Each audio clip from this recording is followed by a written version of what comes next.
বেশি ধরা লাগবে না।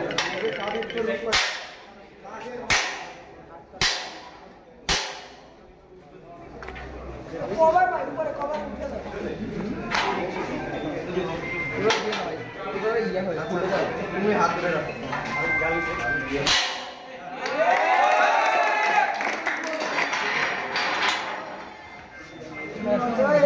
ওই পাশেরটা ওইটা ওইটা ঠিক আছে। শুধুমাত্র হল কেন খোলা হইতেছে না, এটার কারণে অনেকে আসতে পারছে না। হল খোলা হয়ে গেছে, সবাই আশা করি চলে আসবে। এর পরবর্তীতে আমাদের আন্দোলন যেটা ন্যায্য দাবি যেটা আমরা কন্টিনিউ করব। সেটা কি